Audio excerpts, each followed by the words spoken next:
राधे राधे। भगवान ने सृष्टि की रचना करी, लेकिन प्रत्यक्ष रूप से वो अपने आप को सृष्टि में विद्यमान नहीं कर पाए। प्रत्यक्ष रूप का मतलब है कि हम जब चाहें इन खुले आंखों से उनका दर्शन कर लें, उनसे बात कर लें, इस रूप से जैसे हम एक दूसरे से बात करते हैं, उस रूप से वो अपने आप को विद्यमान नहीं कर पाए। तो एक मन में बात रह गई कि जो उनके जीव हैं, उनके द्वारा बनाए गए जो जीव हैं, उनके जो अंश हैं, वो इस बात का अनुभव कैसे करें कि हमारे साथ भगवान है, वो अनुभूति कैसे करें कि हमारे साथ भगवान है, वो एहसास कैसे करें।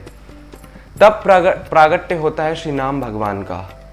नाम, भगवान का नाम एक एहसास है जो इस बात की याद दिलाता है कि हम उनके हैं, जो इस बात की याद दिलाता है कि हम खुद भगवान हैं, हम खुद ब्रह्म के अंश हैं।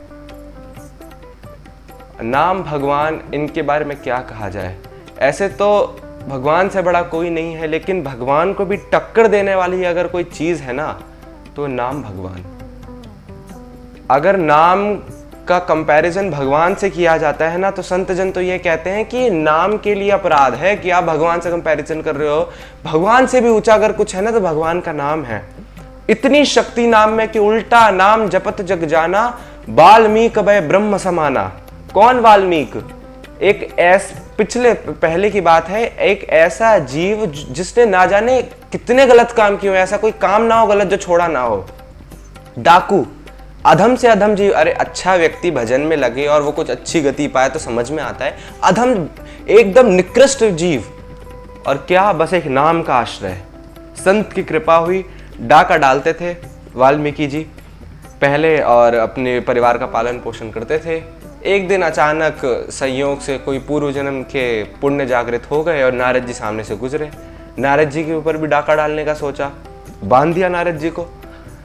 नारद जी ने बस इतना बोला कि भाई एक बात बताओ, ये काम जो तुम कर रहे हो, इसका जो पाप है, ये क्या तुम्हारे परिवार वाले भोगेंगे जिनके लिए तुम ये सब कर रहे हो? तो बोले कि क्यों नहीं भोगेंगे, जिनके लिए मैं कर रहा हूँ बिल्कुल भोगेंगे वो। बोले अच्छा जरा एक बार पूछ के तो आओ, जिनके लिए तुम इतना सब कुछ कर रहे हो, इतने गलत काम कर रहे हो, पूछ के आओ एक बार अपने परिवार वालों से कि क्या वो सारे जो तुम्हारे कर्म है उनका कर्म भोगेंगे फिर फल। तो बोला अभी पूछ के आता हूँ। तो वो गए और अपनी पत्नी से पूछा, पिता से पूछा, माँ से पूछा, सबका एक उत्तर, ये तो तुम्हारा कर्तव्य है। अब हमें तो भाई खाने पीने से मतलब है, अब तुम अच्छी तरीके से कमा के लाओ या गलत तरीके से कमा के लाओ, वो तुम्हारा कर्म है, हमें तो जो तुम खिला रहे हो उससे मतलब है। अब ये बात जब उन्होंने सुनी, उस डाकू ने, उनका दिल दहल उठा कि मैं जिसके लिए इतना सब कुछ कर रहा हूँ वो ही मेरा साथ छोड़ने वाला है। अभी तो मैं मरा नहीं हूं, उससे पहले उनकी ये वाली बात हो गई कि भाई जो कर्म का फल है तुम खुद भोगना। तो गए नारद जी के पास और चरणों में लेट गए कि भगवान आप मुझे रास्ता दिखाइए। मुझे तो ऐसा लगा कि मैं जिनके लिए कार्य कर रहा हूं वो मेरा साथ देंगे।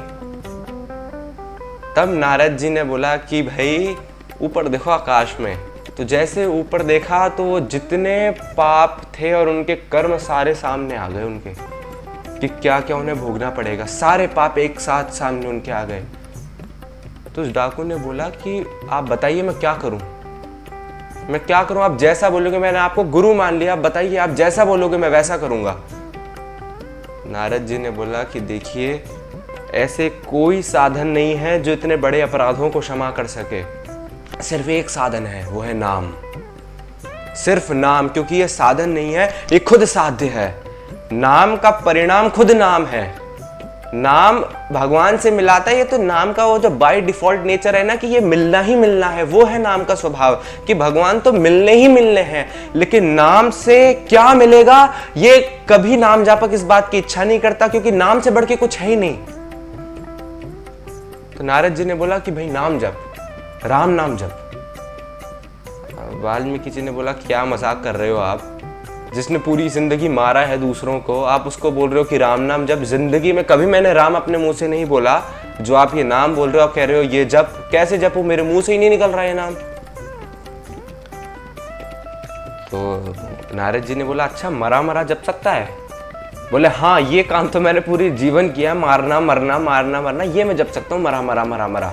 बोले यही जप। अब नारद जी ने बस इतना कहा और नारद जी वहां से चले गए। अब गुरु के और संत के मुख से एक वाक्य निकला कि बस मरा, मरा कोई नाम थोड़ी है, लेकिन फिर भी उसको नाम मानकर बैठ गए वाल्मीकि जी। वो पहले तो डाकू थे, वो डाकू बैठ गए और मरा मरा मरा मरा मरा मरा मरा मरा मरा मरा मरा मरा, वो राम राम राम राम मरा। कब राम राम राम राम राम राम बन गया खुद उनको पता नहीं चला। ऐसी स्थिति हो गई उनकी कि पूरा मिट्टी का टीला उनके ऊपर बन गया, चींटियों ने अपना घर बना लिया, लेकिन वाल्मीकि जी को कोई होश ही नहीं है, कुछ होश नहीं है वाल्मीकि जी को। और फिर कहा जाता है कि उल्टा नाम जपत जग जाना, वाल्मीक भय ब्रह्म समाना। कैसे हुए कि राम जी का जन्म बाद में हुआ, रामायण पहले लिख डाली उन्होंने कि भगवान यहां आके क्या करेंगे, ये भगवान से पहले उन्होंने लिख दिया वाल्मीकि रामायण में।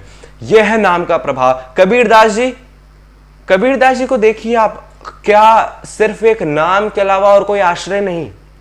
गोस्वामी तुलसीदास गोस्वामी जी कहते हैं इस बात को कि एक समय था, भगवान से कहते हैं कि प्रभु एक बात मैं आपको कहूं, मैं आपसे भी ज्यादा अगर किसी पे विश्वास करता हूं ना, वो है आपके नाम पे। एक समय था प्रभु जब ये तुलसी, ये राम भोला एक एक रोटी के लिए तरसता था, एक कोई रोटी देने वाला नहीं होता था इस राम भोला को। और आज जब मैंने आपके नाम का आश्रय पकड़ा, जब मैंने आपका आश्रय पकड़ा, तब प्रभु बड़े बड़े राजाओं का मुकुट मेरे चरणों में रहता है, लेकिन वो धूल समान है मेरे लिए, क्योंकि मेरे पास नाम है। अब ना तो मुझे उन राजाओं से कुछ भेंट की इच्छा है, ना उस राजाओं से प्रशंसा की इच्छा है, ना कुछ दान की इच्छा है।